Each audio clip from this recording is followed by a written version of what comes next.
Yes, good evening, everyone. Welcome back to the show. Welcome back to what is going to be a fan cam for Arsenal beating Wolves today. A little bit happier, aren't we now? Listen, it was a win in the end, but let's be real. It weren't pretty. That's for sure. Big up to everybody that's here. Make sure you smash a like. Make sure you subscribe as well because we're so close to 18k, which of course our next target is 20. And if we can get to 18, we'll be there really soon. So please make sure that you do that. If you do want Surfshark VPN, please make sure you click that in the pinned comments now. It will take you straight through to it. Those that haven't got it, please make sure that you catch up with the others and get it because the community is growing with Surfshark VPN and we need to make sure that you are all a part of it. Listen, it was a game that we're going to get into in terms of the personnel, in terms of how we set up. I think some of the team news shocked people in terms of the selection, but let's be real, there's some that did guess that it would be very similar with some of the players that we thought might be rested that weren't. Mikel Arteta, is it naivety? Is it stubbornness? Or actually does he just know that they're more fitter than we believe? We're going to get into that. If you've got any questions for me, please smash them into the chat. Any super chats will go to the front of the queue. Make sure you put a Q at the front of it so that we can discuss that topic together. And I know that it is a question, so please make sure that you do that, people. If you want one of these behind me, well, wrong hand, that one. If you want one of these behind me, go to the email address in the description, email Russell Hogg, and he will sort you out a canvas with the Canon on. He's got this one, or he's got the one that's usually behind me in my bedroom, which is obviously yellow and blue. So, Arsenal, 2-0. Wolves 0, Arsenal 2. I went for it. I predicted that. I assumed it would be that. With Wolves depleted as they were, I really expected us to be doing the number on Wolves today. It wasn't comfortable. It wasn't pretty. It wasn't beautiful. Actually, throughout most of it, it was actually quite dull and flat. But who cares? We got the job done. And that's exactly what we needed to do today. We needed to bounce back. We managed to bounce back. A few players in particular that deserve a mention. We're going to get into them. Certainly deserving of another clean sheet and another goalkeeping performance that you can sit and be fairly proud of, as some people have mentioned. But let's be real. It wasn't scintillating football. I didn't expect scintillating football from the team that he put out there because a lot of it still looked quite tired, fatigued. But I'm just kind of relieved. I don't know how you feel in the chat, but I'm just like, oh, thank God for that. Like, we so needed to bounce back here. We so needed a win. It's been very negative this week. It's been very toxic in parts. It's been quite hard to talk about football. It's been quite hard to talk about Arsenal anyway. And it's been disappointing. It has been. You know, the last week has been very disappointing. So today was important that we got a win, and that's exactly what we've done. So I'm really pleased that we could bounce back. And I'll start with the team news because everybody was guessing the team news on the show last night and saying, right, Saka's going to be rested. Rice is going to be rested. We're not going to see Kai Havertz. We're probably not going to see Martinelli. We're probably going to see Partey. Tomiyasu will definitely start. Well, the majority of that didn't happen. So we started with Raya in goal. We went with Ben White, Saliba and Gabriel. I don't think that was a shock. But the first shock in the team was Tomiyasu. Now, I don't know what's happened with him. I've not gone into the research of it. But trust me, I honestly am getting a little peeved with Tomiyasu's injuries. And if it is the fact that he's injured because he's out of the squad completely again, it's going to be a worry. It's going to be a worry. He's failed to start in 3 seasons now, more than 80 games. That's worrying. In 3 seasons, that's worrying. You know, on average, we're talking about how many games are playing 40 just this one season. For him in 3 to 4 years, it's not good, man. Gunnar Lad is saying that Arteta said he took a knock. I didn't see that in the build-up, so fair play to you for that. It's a shame. It is a big shame. It really is. AFC Max, big up yourself, my bro. Have I missed much? No, you haven't, mate. You've missed the first 4 minutes, which most of it was me introducing everybody and also going into the team news. Max, I owe you an apology, man. I completely missed your super chat the other day. It must have come in and I didn't see it because the chat was going mad. So I do massively apologize to that, my bro, because you're really good with your super chats and your listens. So I do appreciate your support to the channel. And I just wanted to say a huge sorry and apologize to you because I clearly missed it and it was not intentional. So I do apologize, bro. But thank you for the support as always.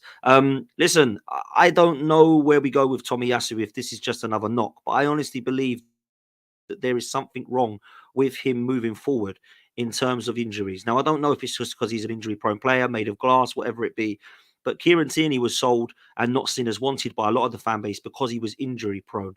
and he started 124 games in those 4 seasons, and Tomiyasu hasn't even got to 80. So if we're using Tierney as the example of someone that we get rid of because they're injury prone, it doesn't look good for the future of Tomiyasu.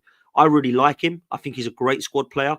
I think he's one that can actually potentially start right or left back at any point. And actually at centre back when he played there, I think it was against Brentford in the Carabao Cup. I thought he was man of the match. He looked fantastic. I like his aerial ability. I think one-on-one defending, he's brilliant. But let's be real, if he's not going to be fit, then we're going to have to go and get an upgrade of someone that is fit, because they're no good to you if they're injured. No player is good enough injured. So he has to be available. And it's a worry that if he's taken another knock over literally just playing one game, that he's come on against Villa and started against Bayern and now he's injured again in 2 games, there's a big worry for me. Jacob Kivior got the nod. We'll come back to him in a minute. I didn't see Thomas Partey again, but we did see him come on, which we'll come back to in a minute. But Declan Rice did start in the 6, and Havertz was back in midfield with Odegaard. And I think a lot of people were deflated by that. People scratching their heads, people raising their eyebrows, thinking, really? It didn't work at Villa. This is stubbornness. Is it going to work again? We'll come back to Havertz in a minute. And then the front three, to be fair, was a little bit of a shock to see Jesus start up front. I thought he might have played right, but no, of course, our boy, star boy Bukayo Saka starts again. Unbelievable to see him still stay on for this long as he did again, which we'll come on to. And Trossard started, which a lot of people were saying questionable. Why start Trossard? I actually had Trossard through the middle in my front three, but I had Martinelli left and Jesus right. So we didn't see that. We saw Havertz keep his place, Saka keep his place. And then, of course, we saw Trossard going over to the left-hand side with Jesus through the middle. Now, that was the starting lineup. And when we started the game, it was fairly dominant, wasn't it? There wasn't really anything that I looked at and thought, oh my God, Wolves are keeping the ball here. They're peppering our goal here. They're creating here. And it's a start that I expected because we've seen it regularly with Arsenal away from home. But also, when you look at it, Wolves are depleted, very, very depleted. And they've got a lot of injury problems. You know, at the back, they're missing players in Aït-Nouri and Dawson. In midfield, they're missing players. They're missing Cunha as well. They're missing Pedro Neto, which I would say, without being too harsh, they're probably their best players, aren't they? You know, so this is a good time to play Wolves. You know, we're in a good position to play Wolves when they've got some injured players. So I expected us to dominate possession. I expected us to be in the game at most of the point. But what I will say is that I just felt like what we were creating, we weren't killing off yet again. And I just think it's very similar to what we saw towards the start of the season. That performance was no different to ones that we saw early on, if you remember, against teams like Crystal Palace away, or teams like Forest, or teams like Fulham, or whoever it was we started in the start of the season. So it wasn't surprising to see that happen again. I do believe personally that we were a little bit down and out as well. So it wasn't like we were in a situation that we're full of confidence. We're going to be brimming with it. We're flying forward. We're going all out attack. I didn't expect that from Arsenal because we're trying to, you know, nurse some injuries ourselves in terms of our mentality as opposed to physical injuries. I think we're a little bit down in the dumps. So I didn't expect to see us blitz Wolves today, and I went for 2-0, and that's exactly what it was. I think personally, the main threat seemed to be our kind of link up play again with Odegaard, or vision with Odegaard. And he looked to be the hardest worker, as he always is. But he looked to try and make something happen. And it looked like whenever he was getting on the ball, he was going to potentially make something happen. So I really do feel that he is the one that deserves probably the most credit, I would say, in terms of this week, because he's literally had so much want, passion, desire, drive. And it's really good to see him get on the score sheet at the end, which we'll come back to, because I just feel he deserves it. I think he's the one player that looked like he wanted to make something happen in this last week. And I've been really proud of him. And I think that as a captain and a leader, he's led by example. So I think he deserves it, man. So big up to Odegaard. Big up to Max as well, man. Throwing in super chats like a legend. What an absolute hero. Says, hi, Dan. After travelling to Germany from Australia and watching a Bayern game, at the bar with the Arsenal fans, I was massively let down and I wanted a reaction for this game. And we got it. Chelsea next. PS, all good, bro. Listen, you're a legend, man. Thanks so much for the super chat. And I do once again apologize for missing your one before that. That was not my intention at all. I always try to read comments, let alone super chats. I actually definitely want to get them in. So really appreciate that, bro. And thank you so, so much. But I want to say that the reaction and the bounce back that we needed today, yeah, Like, let's be real. It was definitely for me anyway. Something that was needed. So big up to you for being over there with the Arsenal fans, man. And yeah, Chelsea next on Tuesday night. Luke says in the chat that Odegaard was pretty average. Yeah, do you know what? I didn't think it was an amazing game from Odegaard. I'm not saying that, but actually, I felt like the threat was when he was on the ball. It looked like something was going to happen. There was a lot I was quite disappointed with him, in particularly with his finishing. I thought him actually taking shots today was pretty poor. You know, none of them were really going on target, and he didn't have the best of games with that. But for me, I think like every time he got on the ball, he actually looked like he was trying to get something to happen. Listen, it got to a stage in that first half where we were kind of knocking on the door and nothing was really happening for us. I've got to mention Jesus today. I was a little bit disappointed, not with his work rate, not with some of his touches, but with where he was trying to go with his brain today. I felt like his footballing brain let him down a bit today, and I was quite kind of shocked by that. Kai Havertz, he makes things happen, doesn't he? He's a nuisance. He causes havoc. But again, I didn't look at his performance today and go, wow. Bukayo Saka, I think he was a little bit more threatening today. I think he had a little bit more flair. Certainly had a lot of the ball down that right-hand side, and him and Ben White were interlinking and interchanging and overlapping again, which is always good to see. I thought Ben White was fine. So down the right-hand side, we did look pretty good today. You know, Saliba again, a good game. And it was really down the left-hand side that we were being let down. And I have to say, negatives first. The first 30 minutes, Kivior made a couple of really bad errors, and it was a bad game for him. It was a bad first half anyway. The second half, he picked it up a bit, but in the first half, it was poor. And I have to say that, you know, I do. And the left back position has been an issue for us this season. And it's not one that I look at and say, go and get a left back. We need one. We're desperate for one. Whereas some Arsenal fans will say that we do need one. I actually think if Timber was injured, we wouldn't be saying that, because Timber was so good in pre-season, and that the Community Shield game for me was man of the match, and that was at left back. And I think that that's where Arteta sees during Timber's position. I really do, and I think he's definitely a left back that we can look at to be excited about. I also believe as well, when you look at the fact that he's not really been able to settle himself on a left back, and he's tried to look at it for different games, so we've never really settled there. I think Ben White, Gabriel, and Saliba are absolute nailed on, cemented first teamers. And I'm not so sure personally that Tomiyasu, Zinchenko, or Kivior are. And I think he's tried to kind of switch that round and use them and rotate them for different games. If we want the ball in possession, we use Zinchenko. If we want someone more solid, we go with Kivior. And if we want somebody who's actually better at one-on-one defending and actually a little bit more versatile, then we go for Tomiyasu. So I think that's where his head's been at. But I do believe that Timber will be that left back. So it wasn't the best of games for Kivior today. I think he made it, you know, he made it hard work of himself, didn't he, on that left-hand side? And there was a couple of moments where I thought, whoa, what's happened to him? So that's the frustrating one for me. When it comes to the midfield, the man of the match for me, player of the match, was quite clear. It was Declan Rice. And he had a really good game. I thought he was really good in possession. I thought he was great at interceptions. I know he got a yellow card, but he kind of had to take an L on that one because he had to take one for the team. Kai Havertz, that tackle, the way he got the yellow card, Rice, that tackle on Havertz was poor, man. That was a poor tackle. You know, it was on his ankle, studs in. Some people would say it was a red card. I looked at it again and I thought, yeah, I can see why it hasn't been given as a red, but let's be real, it could have quite easily as well. I've seen them given before. But Rice was brilliant, man. He was everywhere. And I have to say this, when Partey came on, I thought Rice was even better. In that 8, driving forward, he was really good. And of course, he created what was the second goal. But that was our midfield today. Kai Havertz was kind of dropping off, then going back up top and into switching. Now, I don't mind that, but I didn't see that enough in the Aston Villa game. I think we kind of saw it a bit in the first half. You remember in the Aston Villa game, he missed a couple of really bad kind of one-on-one chances, which I felt we should have done better with. And he had a couple of chances here, but everything that he hit today basically was on the keeper, straight at the goalkeeper from Havertz. I need to see more from him, but it wasn't a shocking game from him by any means. That's for sure. We mentioned Odegaard. And in the first half, Trossard, that's why he can have moments of madness. Now, I look at the performance and I started to think, at the moment, Trossard's proving why he's a bit of a super sub and not a starter. I said it to my dad. I said it to my brother-in-law. We were both watching it together, and we said, "Yeah, I think he's a super sub. Why don't you just keep him as a super sub?"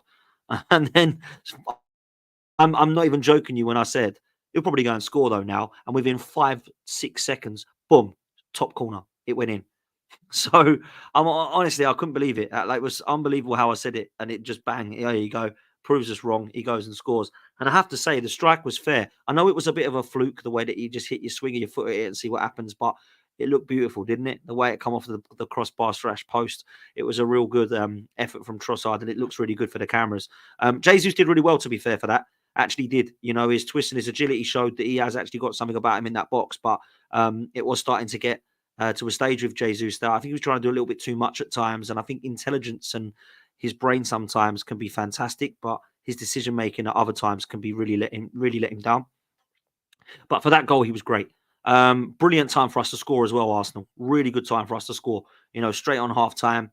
The whistle goes, and then we just have that little bit of belief and confidence and that little bit of reassurance and that relaxation that we can go, right, we've got that goal, and now let's go kill the game off. And I think in the second half, there was opportunities for us to do that. I just feel like we were trying at times to score the perfect goal again. There was a reluctance to shoot. There was also some shots that we did have that just were nowhere near. Rush of blood to the head moments again, where we get ourselves into great positions and we fluff our lines.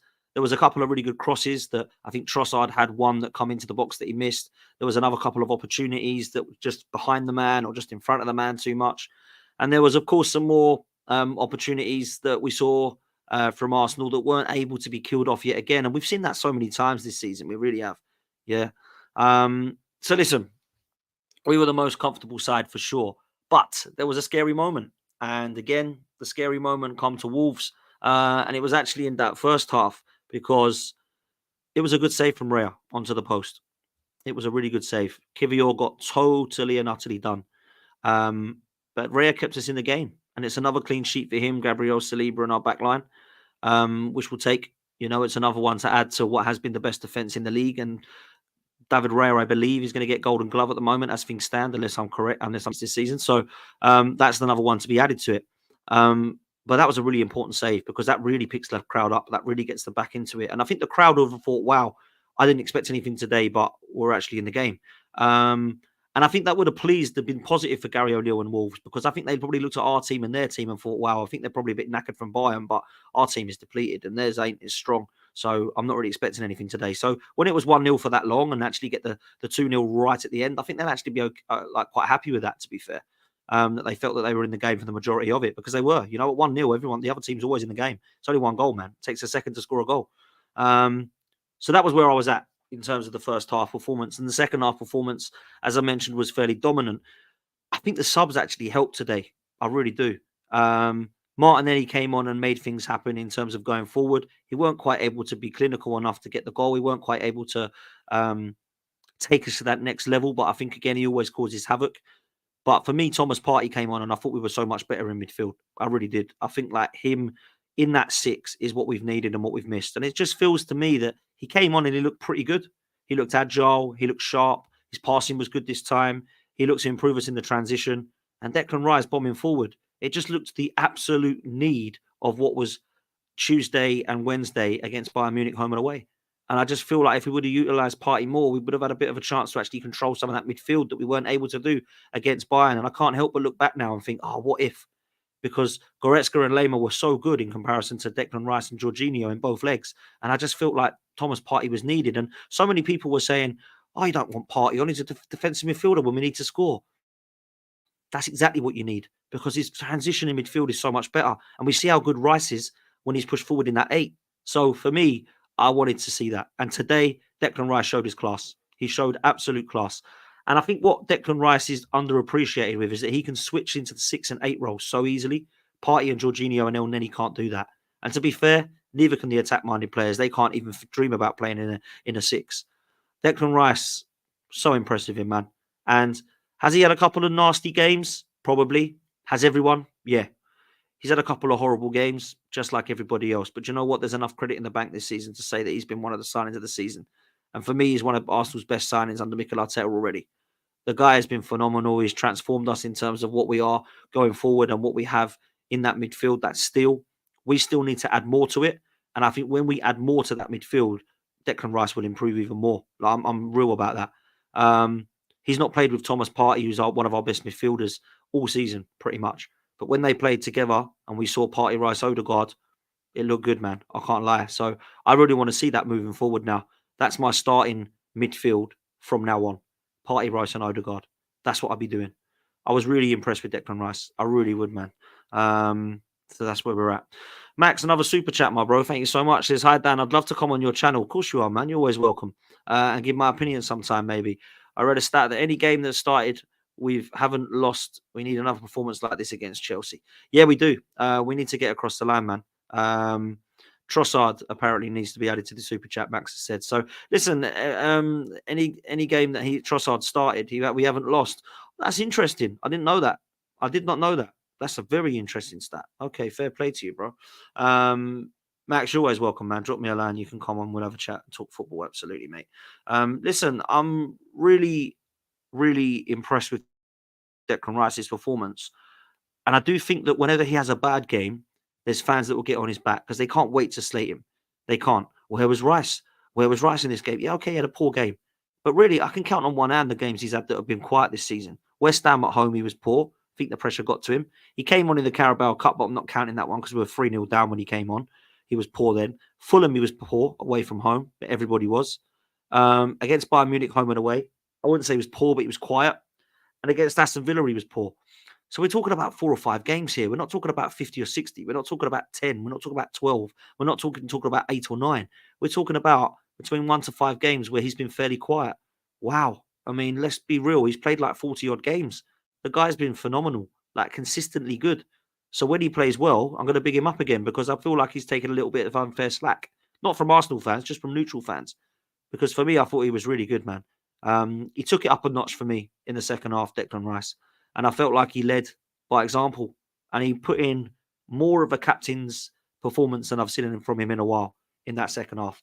He basically took the game by the scruff of the neck, took hold of the football and controlled that midfield and dominated it and allowed for Partey to do his business. And I felt for the first time all season, we had a midfield that complemented each other. And I'm talking about the trio. Partey complemented Rice, Rice complemented Partey, and both of them complemented Martin Odegaard. And what happened? All 3 of them combined for what ended up a goal. And that for me was really pleasing because it came at a time that we needed to. We got the first goal before half time. We got the second goal before full time. And it was deserved. It was deserved. I've got to say it was good work into the box from Rice to Havertz. Good awareness from Havertz, from Odegaard. The way it fell to Odegaard, fair play, but that is a tight angle. And the way he put that in, I've got to say, hats off to him, man, and big up to him because I was impressed. And I just feel like I said earlier, he deserved that goal. I feel like it's a goal that he just really has deserved to top off what's been a real poor week to say, do you know what? Fair play to you, mate. You deserve that. Because he's been one that I've looked at and say, do you know what? You can hold your head high. Because you gave 110 against Bayern home and away. You gave all your effort in against Villa. You came off and we conceded 2 goals. You can't be to blame for that. So I just thought it was fair. And I thought it was a really good ending for Martin Odegaard. And it was a kind of, do you know what, mate? Let's bounce back. That's what we've done. He's come out in the interview and he said it was really important that we bounce back today. And that's all he cared about. So that's what we've done. Good not to see some of the subs today, like Eddie and Ketia. Didn't see the need to bringing people like that on. That was a kind of desperate sub for me the other night in the both games. It was just a poor substitution. It really was. And we weren't in a position where we were ever 2 or 3-0 up to bring on the likes of Vieira or Smith Rowe. So I didn't really see the need to do that either. So actually, Mikel Arteta was fair tonight. I think he would have got a little bit of stick for starting Stacker. He definitely would have got stick for starting Havertz in midfield. Tonight, he's managed to prove that it can work and he can get it to work. And I just saw a lot more interlinking and interchanging from Havertz tonight. And I think when he's done that against the likes of Sheffield United away, Burnley away, West Ham away, he's had good games in Arsenal shirts there. So it's not like he can't play there. It's just that when he plays there, I just think he's less effective. I started to see him a little bit more in front of goal at times tonight. And I think the late runs into the box is where Havertz is good. So we didn't have a poor game. But I just felt like it was a bit of a strange situation and decision for Mikel Arteta to go with him in midfield again. But listen, no complaining tonight. We got the job done. Couple of bad sort of tackles from Wolves tonight. I thought they teamed up a bit on Saka, which I expected. Bad tackle on Havertz. Couple of bad knocks on some of the other players. Trossard, Kivior, a few others. But Wolves always been known to be, get a tackle in and be a little bit physical. So it didn't really surprise me at that either. The other thing I will say is that I felt that tonight we were a lot more physical in some of the battles than we maybe have been over the last few years. And I'm talking before Mikel Arteta here, but even when we had Mikel Arteta, like early days, I just think we're a lot more physical now. And I look at Gabriel, Saliba, Ben White, Kivior, Havertz, Rice. They're big lads, man. They're big lads, you know. So I'm in a position where we can actually go up against teams now and not be frightened. Um, so I'm really happy that we got the job done. That was what was needed, big time. Let's take a couple of your questions. This one comes in from Jake. Says, if Timber does play for the under-21s on Monday, do you think he'll be in the squad for Tottenham? He could be. He could be. I think Mikel Arteta says it's all about what he does on the pitch now. It's what about what he does on the grass. It's not about his injury now. It's about his fitness. I think it might come a bit too soon this game, but it wouldn't surprise me if he's on the bench this season at all. But at the end of the day, it wouldn't worry me if he wasn't either, because I don't sit there and believe that that's a position that we're really struggling in for and rushing Timber to come back, because we have got a couple options there. That's for sure. Mr. Super Chat here, this is from HR, says, which games do you think City and Liverpool drop points? Let's start with Liverpool. I think they're going to drop points against Fulham. I do. I think they're going to drop points. I think that one will be a draw. I think they're going to drop points against Spurs. And I've got a feeling that they might drop points against Aston Villa. So, yeah, I think they could draw a couple of games, Liverpool. I really do. I don't look at them and think they look right. That's for sure. So, yeah, I believe they probably will end up, dropping points. So, be interesting to see whereabouts that is. As for Manchester City, let's touch on them quick. Obviously, they played Chelsea today, and I actually felt like Chelsea could have won that game. If Nicholas Jackson was half a decent striker, they would have. He missed some absolute sitters today. It was poor. I thought him and Madueke were really bad. Mudryk, come on, was a disgrace. Enzo Fernandez, not getting it. Sorry, don't get it. Caicedo and Gallagher, fair play, but the others, not getting it. So they spent a lot of money, and I still only rate Cole Palmer and Gusto, if I'm honest. Malo Gusto and Cole Palmer are the two that I look at and go fair play. Manchester City, yeah, they had their chances, but let's be real. I wasn't that impressed today. I thought the actual game showed a lot of lack of quality. So maybe they could drop points, who knows. Manchester City are a little bit down like us, but that's what they needed today as well, was to get to that final, and that's what they've done. And I imagine they'll probably play Manchester United in the final, but I'm praying that Coventry beat them. I really am. But we'll see what happens there. But Manchester City have got tough games. I just don't think they're tough enough to drop points in. Brighton could be tough, but I don't see it. They were poor against us. Nottingham Forest, I know they dropped points last year against Forest, but I don't see it happening this year, although they're fighting for their lives. Fulham could be the one, though. Craven Cottage is a horrible place to go, and I think Liverpool will find that out tomorrow. And I also believe that Man City, if there is a game that they'll drop, that's the one I've kind of bookmarked as the one that I think they could slip up against. And I'm praying with all my might that they do, but I expect them to win the other games. I'm not going to lie. Tottenham, let's be real, that's not going to be hard. Everyone keeps talking about how that's going to be. I don't see that that's going to be difficult at all. So where do Arsenal go from here? Well, we got Chelsea on Tuesday night, and there was a question, I've missed it now, but someone did ask me in the chat, what would I do for Tuesday in terms of the team? I'd switch it up again, but not by much. So what I mean by that is I'd carry on playing Raya, who I thought was good today. You know, his distribution at times, that's actually been questioned, but today it wasn't so bad. He was quite commanding today, kept another clean sheet, made a good save. No comes for me, fair play to him. Same back line if Tomiyasu's out, because I don't want Zinchenko in it. So for me, it has to be White, Saliba, Gabriel, and Kivior. And then in midfield, I would go with Thomas Partey, Declan Rice, and Odegaard. That's what I would do. My front three would probably be... I probably have to go... What I'll do is Saka, because this kid just needs a rest. Do you know what I'd do? I'd play Jesus wide right. I'd play Havertz in the middle. And I'd play Martinelli left. And then I'd bring on Saka and Trossard as super subs. That's what I'd do. Yeah, that is what I'd do. So I think that's fair as well, because I just don't think this Saka guy can keep playing the way that he is. He's just going to burn out. And that's where I'm at. So, yeah, I believe that's what we've got to look at personally. So let's see. Let's see where we're at. Against Chelsea, I expect a tough game. Chelsea have turned up against opposition this season. We saw that today. We saw it when they drew to Man City. We saw it when they beat Tottenham. We've seen it when they drew with Liverpool. They've managed to beat Man United. I know it's only Man United, but it still for them was a big game because obviously they're both fighting each other at the moment. And at Stamford Bridge against us, that we weren't able to beat them. So I don't think this is going to be like Chelsea. Haha, let's all laugh. They're rubbish. We're going to waltz over them. I don't think we are. I don't think this is going to be a walk in the park. I'm going to go for an Arsenal victory because I'm going to stand by my boys and I think we're going to keep this run going. But I feel like it will be a very, very tight game. I don't think it's going to be like a 4-1 or even a 4-2. Lots of goals in this one. I don't see it. So I'll give my prediction now, but I will touch more on it towards the weekend and towards the run up to the game. But I'm going to go 2-1 Arsenal. I'm going to go 2-1 Arsenal and sneak it. That's what I'm hoping anyway. And then after Chelsea, it's all to play for, isn't it? Because we've got a ridiculously hard run now. You know, Chelsea at home, Spurs away. Then we've got Bournemouth at home. Then we've got Man United away. And then Everton at home. And we don't know at what game weekend is going to be bigger than each one. Now, what I mean by that is they're all going to be big, but we don't know who's going to slip up. So it might be that Man City slip up, and that makes that game absolutely massive, more bigger than you can imagine. It might be the Liverpool slip up, and it might be, oh my God, we've got Bournemouth at home, and oh my God, they've slipped up. We've got to win this game. For me, it's just about us now, like not worrying about anyone else. Because what I want to do is I want to get to the end of this season after winning these 5 games next and go, there's nothing else we could have done. Manchester City have won it by 2 points. It's Manchester City. Do you know what? We'll go again next season. We have to make that question about Mikel Arteta not getting us over the line. I think that has to be discussed. But I'm not going to lose my head and go, get this guy out. He's a disgrace to the game, blah, blah, blah. I'm not going to be one of those.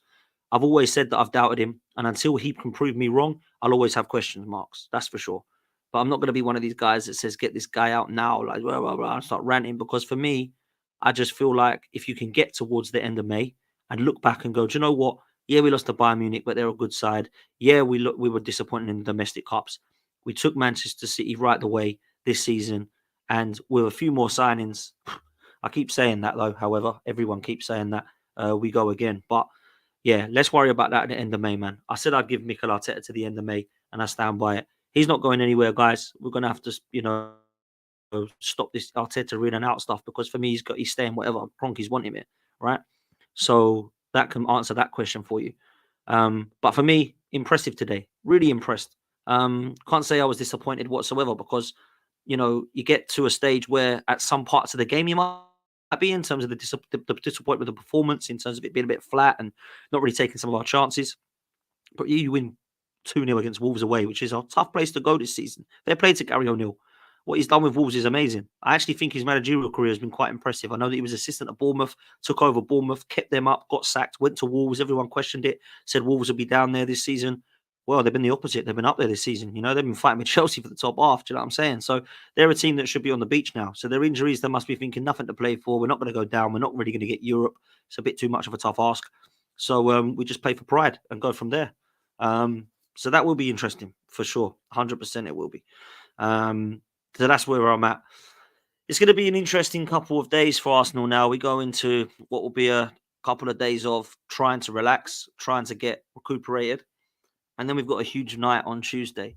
Now, a lot of the fans will be like, we've got to beat Chelsea. A lot of the Chelsea fans will be like, we've got to beat Arsenal. That rivalry has always been there between the two. I don't think it's quite the same as the Tottenham rivalry. It's definitely not the same as Manchester United over the years with Wenger and Fergie. But there has always been this rivalry with Chelsea fans in terms of London being red or blue. And it would just be nice to keep them shut up because they are a poor outfit. They have got young players. They are starting again. We are miles better than them. And we have to prove that on Tuesday night. And we have to go in and take our chances. Now, there will be opportunities for us to get in front of goal. There will be opportunities that they give us. We'll be able to get in behind them.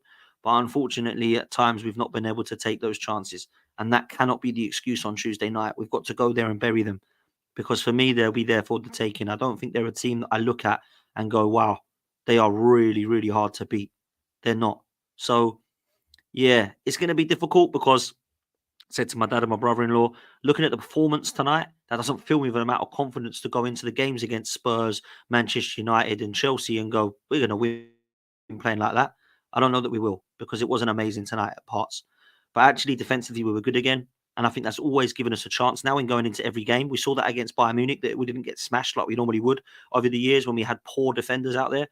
We're harder to beat now. I think Mikel Arteta's definitely got us harder to beat, and he's definitely defensively improved us. So we've always got that option now to go there with a little bit more confidence than perhaps we should have or would have in the past. My problem actually is in front of goal now as opposed to the defence, because it wasn't long ago we were saying Arsenal score goals, but how many are they leaking? Now it's kind of the other way around. And I understand that we've got a good goal difference. I understand that we've blitzed teams in the past, but actually in certain games we have struggled to score goals.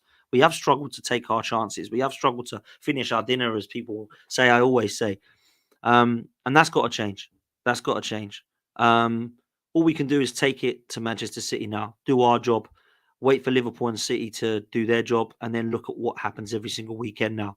That is ultimately essentially where we're at now. So it's going to be interesting, man, for sure, to see where we're at with this team. I want to also know where we are mentally, because I do feel that there's the opportunity to have there's an opportunity for us to look at where Arsenal have grown in terms of their mental strength. And I think at times already this season that's been questioned, and it's shown that perhaps it's not improved. But we are going to see where we're at come May. At the end of this month, we're going to be able to see where we're at. So get to the end of April, go into the game against Bournemouth, United and Everton, and then really look where Arsenal are, because Arsenal Football Club is a massive club, and it's one that we want to see going places. We want to see us winning trophies. We can still win the Premier League. I don't think we will. I'm not being pessimistic. I'm just being realistic. I think Manchester City are going to win their games. But what we need to do is our job, so that if they don't and they slip up, we're ready. We're chasing the pack again now. Yeah, we're top of the league, but they won with a game in hand. And I've always said I want points on the board, but against Manchester City, it just doesn't really work like that. They don't drop points. They don't drop enough points. They don't drop enough games. So I need to see that we're going to be there or thereabouts. That if Man City were to slip up, boom, we're there. That's where I'm at. Big up to everybody that's in the chat, man. Big up to all of you. Big up for the love. And listen, smash a like on this one. What we got at the moment, like-wise, it's probably not even got up to 100, have we? No, we haven't. Please make sure that you click the like button. It means the absolute world. And hit subscribe as well, because I found out today that there's a lot of people that watch me that do not subscribe. So please make sure that you like and subscribe, because those two are absolutely free. So I don't expect you to chuck me loads of money, people, but if you do watch me, see it as it's free content, please do me a favor and hit like and then subscribe, because what that does is it boosts the channel massively and it allows me to grow. So please allow me to grow my platform. Absolutely love all the support that I've got. Love the community. Make sure you get as close to that 18K, because we're about just under 100 away from 18K. So if you all hit like and subscribe now, we'll get towards that 18K and you'll be a massive part of that. Thank you all so much for your questions and your super chats. I really do appreciate it. Make sure you click on Surfshark VPN in the description or in the pinned comments, which is even easier for you. And if you don't know what Surfshark VPN is, then make sure you stay tuned for the ad at the end of this. We'll see you later. Take it easy. And as always, up the Arsenal. Yes, judges. Hello, Dan. How you doing? You what are you up to, bro? I'm actually watching the football, mate. This Surfshark VPN is a lifesaver, mate. You can watch the football with a dodgy Wi-Fi, even at the Emirates when you've got a big crowd there and everything like that, watching the football. Unbelievable. Easy to set up? Well, it must be if you've done it, mate. Oh, very, very funny. Even abroad you can watch all your favourite programmes. It's like being at home, mate. And that's exactly what you guys can do too. Click the link in the description for Surfshark VPN.